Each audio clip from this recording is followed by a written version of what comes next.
Hello, it's Inder Birdi on behalf of the Keyhole Heart Clinic. I'm glad you could join me today. I'm going to talk to you about aortic valve stenosis. It's a very important condition. It's very common in this country, and it's very important that we pick it up and treat it effectively because it can make a very important difference to long-term outcome and symptoms. Now, what does stenosis mean? I think many of you may well know this if you've seen some of my other videos. Stenosis just means blockage. In aortic stenosis, what it means is the aortic valve, which should normally open very widely and allow blood to flow through it very freely from the left ventricle towards your body, for some reason isn't doing so. And the reason it's not doing so is because the valve is stuck during the opening phase. It's stuck because it's become calcified. Now there are two phases in the population where we see aortic valve stenosis. The first phase is in patients in their 40s or 50s who for one reason or another have been born with a 2-leaflet valve in the aortic position instead of a 3-leaflet valve. And a 2-leaflet valve is much less efficient than a 3-leaflet valve. And as a result of that, the eddy currents that are created around that 2-leaflet valve over the course of the early life damage that valve. The valve becomes calcified and the lovely thin membranes of that aortic valve become thicker and thicker and thicker and then calcify. And it's a bit like the top end of a toothpaste bottle. When you first buy a toothpaste bottle and you take the lid off and you were to squeeze it hard, the toothpaste hits the ceiling. Same with the heart.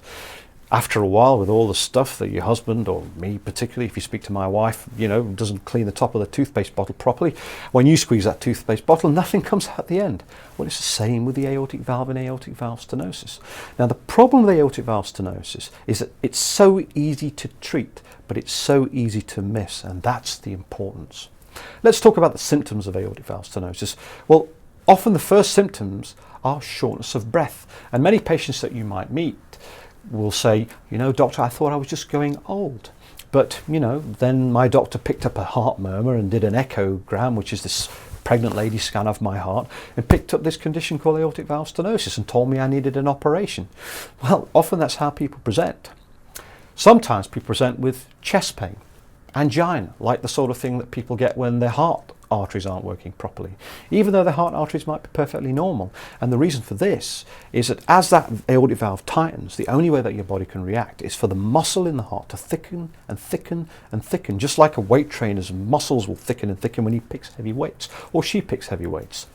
And of course, that's all right to start with, but after a while the thickness within the heart, it becomes so large that it outstrips its own blood supply, and so the heart feels like it's getting cramped. And while cramping your arms may not be a big problem, cramping your heart is a very big problem. Now, the beauty with aortic stenosis is that if we treat it effectively, we take away the risk completely, apart from the fact that we'll make you feel a lot better very, very rapidly. And it's one of those conditions that I treat where patients thank me every single time. And it's because we've relieved the way they feel. We've made them new people. We've given them a new lease of life. But actually, I know in my mind, what we've really done for them is made them live longer. Did you know that once you develop symptoms of aortic valve stenosis, you have a 50% chance of not being alive in 2 years without treatment, but that if you have treatment, you will live pretty much a normal life. So that's good news, not bad news. So it mustn't be ignored. It's very, very important that this is treated effectively. Now, in terms of treatment, the mainstay of treatment in aortic valve stenosis is surgery. And surgery is associated with very low risk.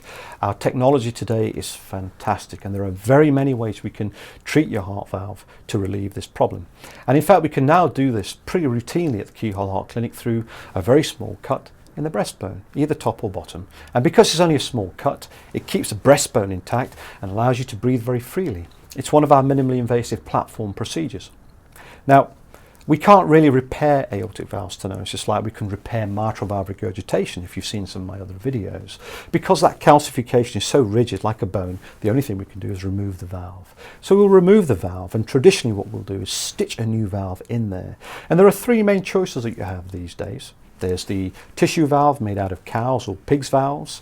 These are very good valves. They don't need a blood thinner like warfarin to prevent clots forming on the valve. But the drawback of a tissue valve, of course, is that it can wear and tear. Now, if you're over the age of 70, we would expect the modern day tissue valves to last between 10 and 15 years in 80% of that population of people that we will treat. I think that's very, very good.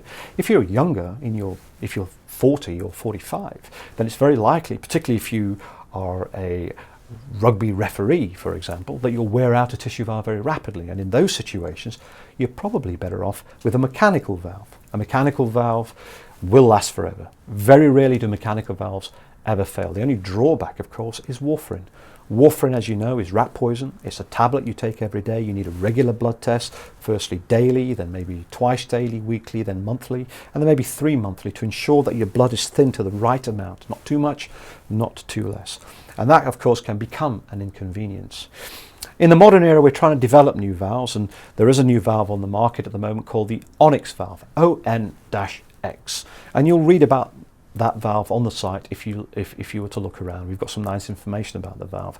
This valve is undergoing randomized trials in the US at the moment, in the United States, and we're looking to see whether this carbon valve that has all of the features of a mechanical valve can be treated without warfarin.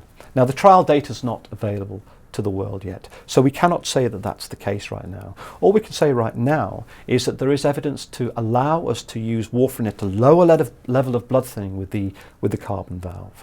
And of course, if you're going to have treatment for aortic valve stenosis, you should always have this conversation with your heart surgeon, and he'll be able to, or she'll be able to tell you everything you need to know about the Onyx valve. Now, there are certain groups of patients who are just too high risk for traditional valve surgery, and we couldn't treat them in the old days, but these days we have got some new treatment strategies that are available. If a patient, for example, is too unwell or too old or too fragile to tolerate traditional heart valve surgery, then we can do something called TAVI, transfemoral aortic valve implantation. Now, this is a very, very bright scenario where you're put to sleep in a cardiology lab, and through your groin, a new valve in a collapsed manner is passed in through your blood vessel and placed through your diseased valve and opened up. Simple as that. No cuts, just a hole in the groin. Now, how fantastic is that? It is fantastic, but it's not yet available to the general population because it's not shown proven efficacy. And at the moment, the data is telling us that traditional heart valve surgery is still always the best for those people who will tolerate traditional heart valve surgery. And we've gone even further than that now. At the Keyhole Heart Clinic and other organisations, there is another technology for those patients who are somewhere in between being not too sick to fit into the groin treatment strategy, but too sick to fit in the traditional valve strategy. And we have a new technology called sutureless valve technology, which is proving to be really very useful for that middle group of individuals, where what we were able to do is traditional heart surgery through a small cut, take out the old valve and put in the new valve without having to stitch it in. And that saves us a huge amount of time during the heart surgery. It reduces the heart-lung bypass time that one of my colleagues, Ben Middleton, will have told you about elsewhere. And by reducing the heart-lung bypass time, we actually reduce the risk. So there's plenty of strategies available for the treatment of aortic valve stenosis. It's a very important condition to diagnose. It's a very important condition to treat. It resolves your symptoms and it will make you live longer. So no need to be afraid. If you need to know anything more about this, speak to your GP, see your hospital doctor. If you want to contact us at the Keyhole Heart Clinic, please feel free to do so. Thank you.